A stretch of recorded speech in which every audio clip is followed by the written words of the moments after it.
Olá pessoal, tudo bem? Dando sequência ao nosso PET volume 7.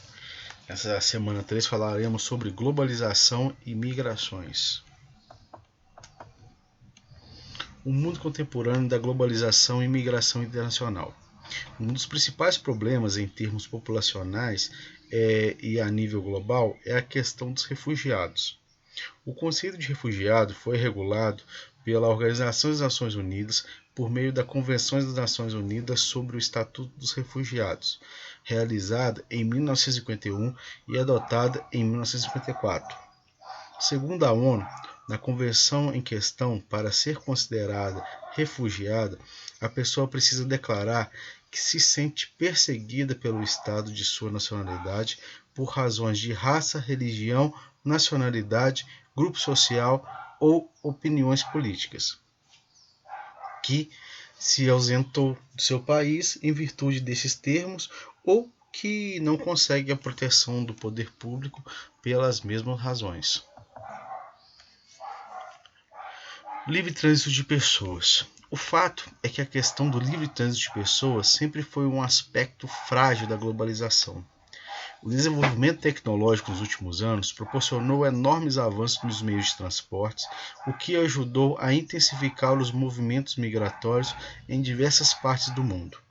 Existem vários tipos de refugiados no mundo, alguns por condições de perseguição política, outros pela existência de conflitos armados e guerrilha, além daqueles que sofrem com a fome, discriminação racial, social e religiosa, e até os refugiados ambientais, entre muitos outros tipos.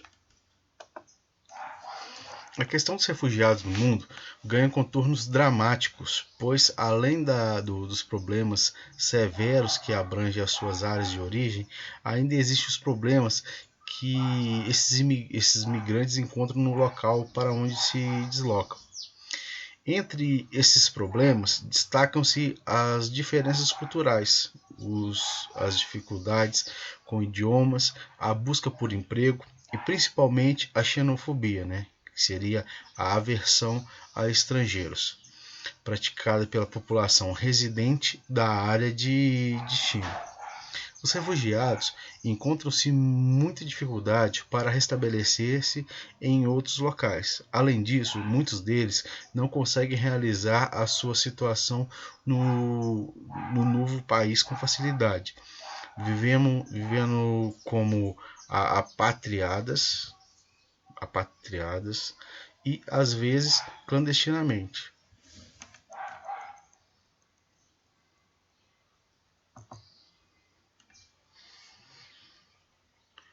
Causas da crise dos refugiados.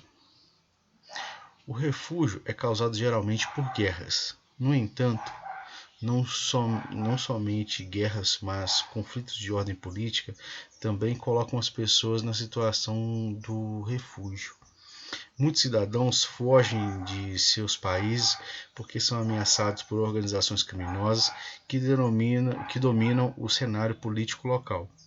Outros fogem porque perdem tudo na guerra e a situação do país impede a reconstrução de suas vidas.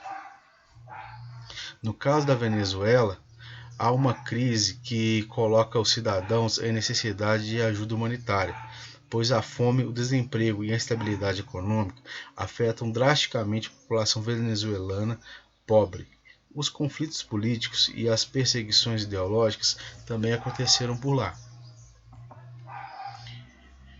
Restrições das políticas migratórias. Enquanto alguns países buscam atrair mais imigrantes para seu território, outros tentam evitar a entrada de novas pessoas.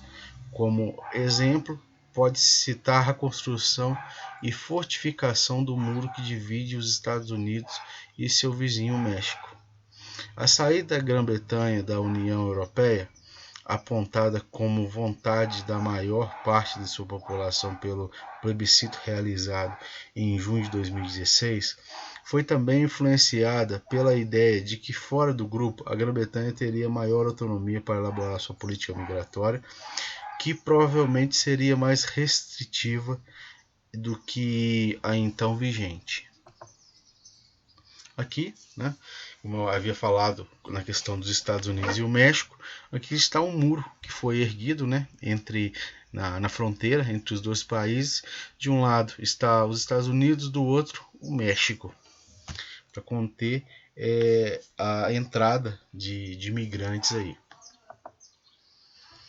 Algumas justificativas que os países apresentam ao adotar políticas migratórias mais fechadas à entrada de imigrantes são o aumento dos gastos com serviços públicos para a nova população, a possibilidade de que os serviços sejam precarizados para a população local por haver maior número de pessoas a atender, a possibilidade de que os imigrantes tomem vagas de emprego que antes seriam destinadas à população nacional, o medo de atentados terroristas, posto que em países como a França, a Inglaterra, tais ataques foram frequentemente associados a imigrantes, a busca por uma sociedade homogênea,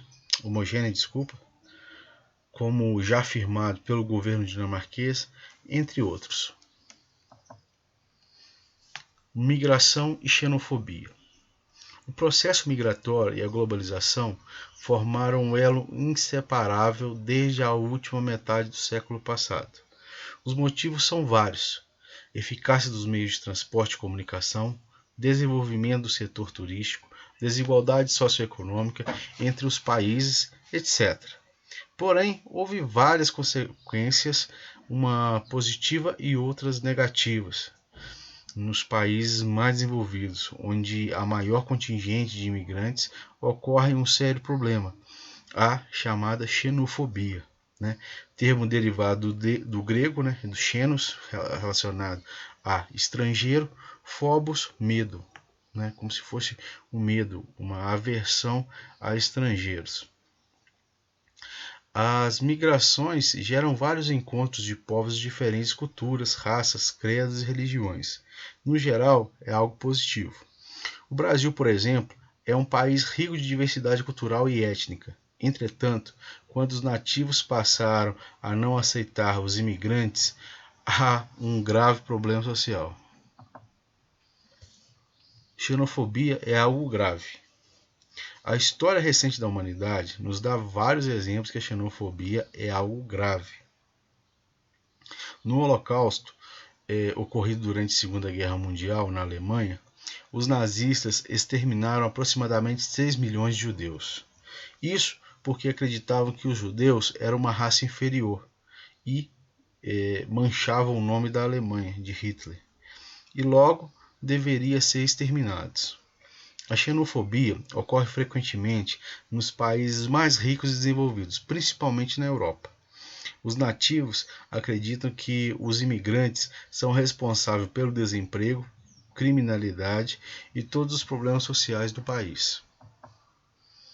Então é isso, pessoal. Espero que tenham entendido aí assim, né, sobre essa situação dos imigrantes, né, e dos refugiados que vão em busca de reconstrução de uma nova vida em outros países, e a problemática que envolve todo esse contexto aí assim, principalmente a tal da xenofobia.